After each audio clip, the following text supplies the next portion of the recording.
End like this, and thank you. Thank you, Dr. Abu Rahma. Next is Professor Jamal Hoballah, speaking to us about the management of central venous stenosis in hemodialysis patients.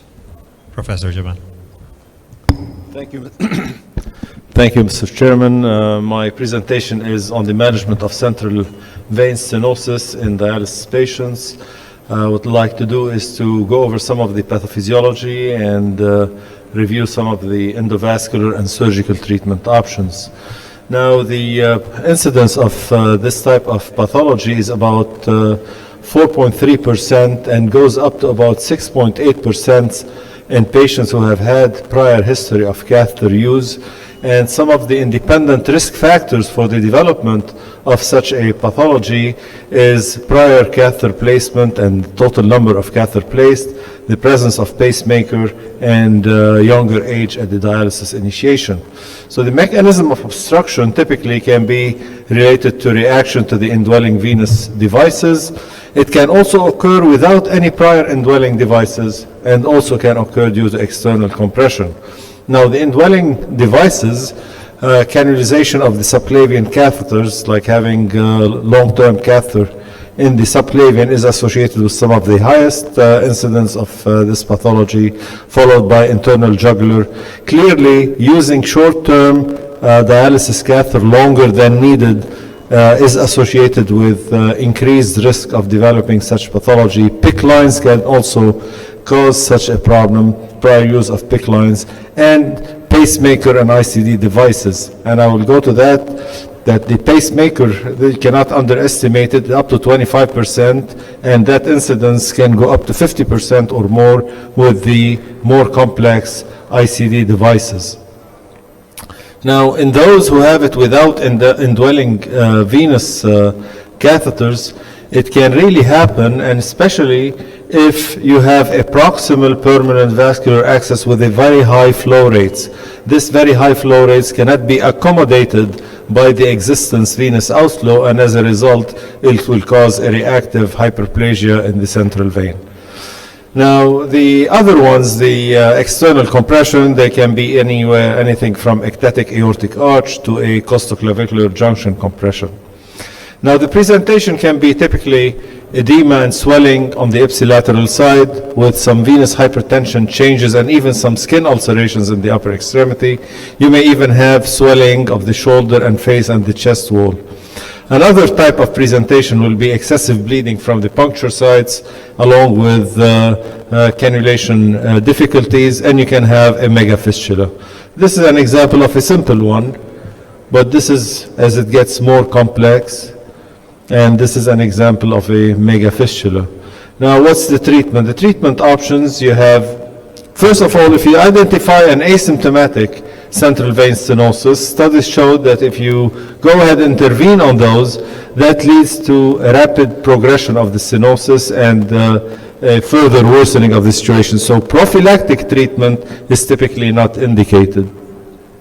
How about the symptomatic ones? The symptomatic ones, you have the options of endovascular or the surgical options. Balloon angioplasty, stenting, these are the options. Now, how about between surgical options and endovascular options? Well, there were some studies showing that they have comparable results. So with that in mind, one would try to go always for an endovascular approach first.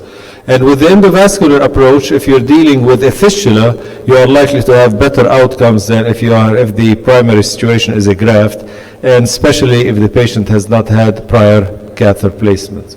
So what are some of the issues with the endovascular treatment with angioplasty? The response to angioplasty, you can have an elastic or a non-elastic. So you can have a good number of them, almost about 60-70% that will have an improvement after the balloon angioplasty alone. But you're going to have about 25% of them who are going to have an elastic lesion that will not respond or will fall apart. And then of those elastic lesions, most of them will typically occlude. But if you place some stents in them, they seem to have a longer duration of patency. As such, vascular stents can be reserved to those lesions that show elastic recall after the angioplasty. Now, that brings us to the situation, should you do routine primary stenting versus TPA? And clearly there was no statistical difference between angioplasty alone and primary stenting in several reported trials. So, and the long-term results of the angioplasty seems to be very durable, and the primary patency was significantly higher in the angioplasty group than others, although the assisted primary between primary stenting and angioplasty were equivalent.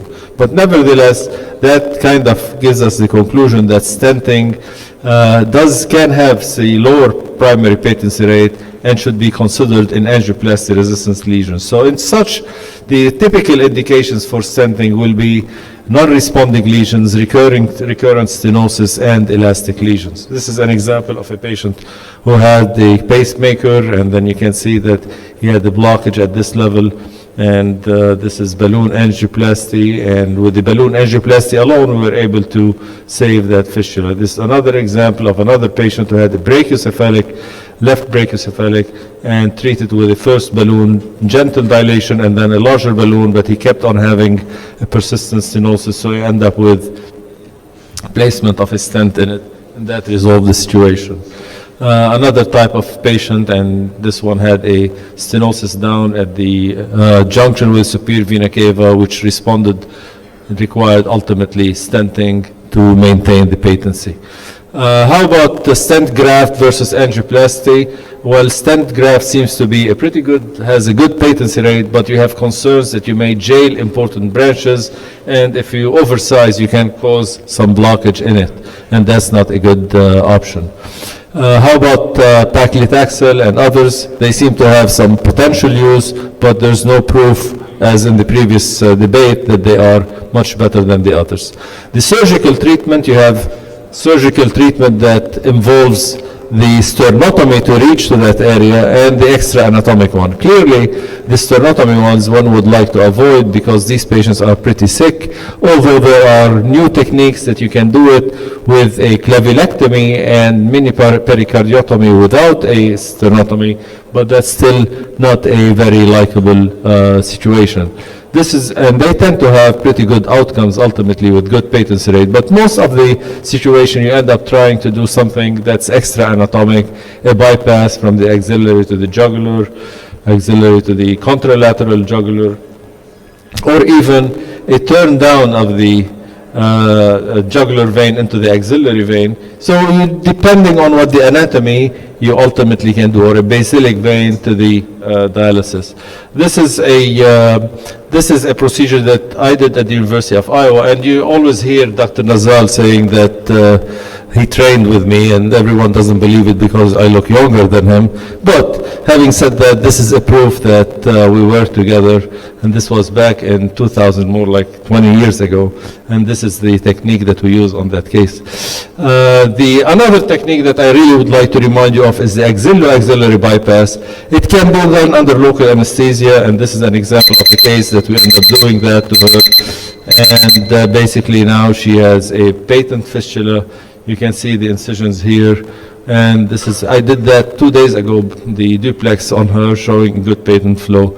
And the final procedure, if all of those fail, then you have the option of doing precision banding procedure if the access has a high flow. So if the access has a high flow, you can do banding of the fistula, and that would lead you to a patency, and you can maintain access salvage and do with that. So in conclusion, these central vein stenosis are amenable to endovascular therapy. The surgical bypasses are reserved for obstructions that are not corrected by the endovascular means. Extra anatomic veno-venous bypasses are ideal when you need to do a bypass, and if all fail and you may have to do something, you can consider flow reduction in select patients with high flow fistula. I want to thank you again for the opportunity to be here with you.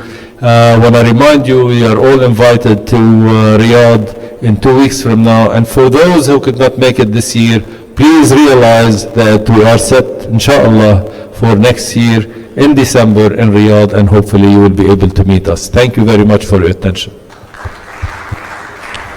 Many